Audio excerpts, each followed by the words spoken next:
जब ये शरीर छोड़कर जाता है तो परमात्मा के दरबार में जब इससे अकाउंट लिया जाता है तो ये क्या कहता है, भगवान मेरे को पता नहीं लगा, मुझे ज्ञान नहीं हुआ कि मुझे क्या करना चाहिए था, भक्ति करनी चाहिए थी या नहीं थी। तो परमात्मा उलाहने में नहीं रहते, परमात्मा ये भी कसर नहीं छोड़ते। प्रत्येक गांव में, प्रत्येक नगर में, पूरी पृथ्वी पर कोई भी प्राणी ऐसा नहीं जो इस बात से अपरिचित हो भगवान की भक्ति करनी चाहिए, परमात्मा ने याद करो। यानी किसी ना किसी के मुख से उसने अवश्य कहा है भगवान की भक्ति करनी चाहिए, परमात्मा ने याद करवाई। कोई गलती करता है, पाप कर रहा है, भाई भगवान से डर, मालिक ने याद करे। यानी इस तरह की प्रेरणा प्रत्येक प्राणी तक मालिक ने पहुंचा रखी होती है। फिर दूसरा ये होता है, जैसे आप जी गए हुए हो, आप प्रत्येक भाई को, बहन को, मित्र को, सहेली को, कोई रिलेटिव है, संबंधी, उनसे अवश्य ये चर्चा करते हो कि भगवान की भक्ति करो और भक्ति का मार्ग ये है, वो भक्ति का साधना ठीक नहीं है। तो भले ही वो नहीं मान रहे हैं तो उनका दुर्भाग्य है।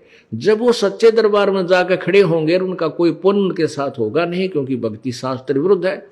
गीता जी अध्याय नंबर 16 के श्लोक नंबर 23 में कहा कि अर्जुन, शास्त्र विधि को त्याग कर जो मनमाना आचरण करते हैं, मनमाने आचरण का अर्थ है जो अपनी मर्जी से लोक वेद के आधार पर, सुनी सुनाई कथाओं के आधार पर, ज्ञान के आधार से पूजाएं करते हैं, वो मनमाना आचरण कहलाता है, जो वेदों और गीता में वर्णित नहीं है। जो शास्त्र विधि को त्याग कर मनमाना आचरण करते हैं, उनकी ना तो कोई सिद्धि होती है, ना उनकी गति होती है, ना कोई सुख होता है, यूजलेस। तो जो साधना आप कर रहे थे वो तो उनके पास साथ भक्ति धन हुआ नहीं और पापों की गठड़ी बंध गई पूरी। पाप बहुत इकट्ठे कर लिए, क्योंकि पाप तो दिन में बिना गिनती के होते हैं और पुण्य करने के लिए विशेष व्यवस्था करनी पड़ती है, गुरु बनाना पड़े।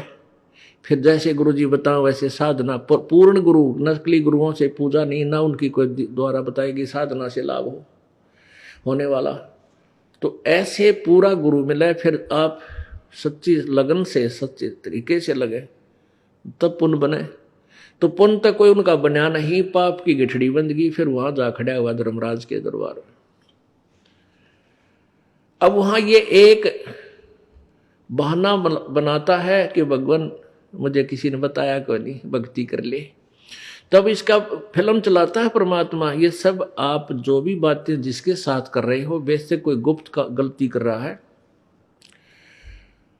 तो वो भी फिल्म बनकर भगवान के दरबार में पहुंच जाती है और एक आपके अंतःकरण में, आपके कंप्यूटर में ऑटोमेटिकली फीड हो जाती है। तो जब ये वहां खड़ा होकर ये झूठ बोलता है, बहाना बनाता है, तो परमात्मा इसके कंप्यूटर से जो वहां भगवान के दरबार में इसके नंबर का है ऑन कर देता कि ले देख, ये भक्त तुझे क्या कह रहा है, ये बहन तुझे क्या कह रही है कि भक्ति कर ले, तू क्या कह रहा है, फिर देखेंगे किसने देखा है। ईब के भक्ति करने का टाइम से, बुढ़ा होकर भक्ति करूंगा। और भक्ति तने करी नहीं, बकवाद करता रहा। फिर ये कैसे कह रहा है कि मेरे को किसी ने बताया नहीं। फिर ये यूं कर ले है, नीची गर्दन। भगवान गलती बन गई, बन गदा। अब गलती की सजा दूं मैं, मेरे पास और कोई विकल्प नहीं। जिसी तू करेगा वैसा फल दे दूंगा। तेरा पुण्य होता तो स्वर्ग भेज दूं, हो देवता बना दूं, पुण्य नहीं है तो बन गदा। फिर ये कहता माफ करो भगवान, माफ करो परमात्मा। फिर धर्मराज कहता है जब तुझे मनुष्य शरीर कभी प्राप्त हो तब तू भक्ति करना भाई, अब कुछ नहीं बने, जाइए। तो जब ये माँ के गर्भ में वहां से जब ये मानव शरीर प्राप्त करके चलता है, वहां के जो देव पुरुष है वो भी कहते हैं इस आत्मा को कि भाई तेरा दाव लग गया और ये मनुष्य शरीर बार बार नहीं मिलता। पूरे संत की तलाश करिए। देवता भी पछता रहे हैं कि हमने तो गलती कर दी, हमें भी संत पूरा नहीं मिला, हमारी भी जन्म मृत्यु होगी और कभी मनुष्य शरीर मिलेगा तो पूरे संत ने ढूंढाएंगे भाई। इन अधूरे संतों के आधार पर हमने भक्ति कर ली, हम पार नहीं हो पाए, हम फिर जन्म मृत्यु में। तो आने वाले मानव शरीर प्राप्त करने वाले को प्रत्येक ने एक सलाह देते हैं कि तेरा दाव लग गया भाई, भक्ति करिए, बकवाद मत करना। तो वहां तो ये बिल्कुल पक्का होका हुआ है, माँ के गर्भ तक इसको याद रहता है बाहर आते ही फिर ये 3 गुणों के प्रभाव से ये फूल जाता है।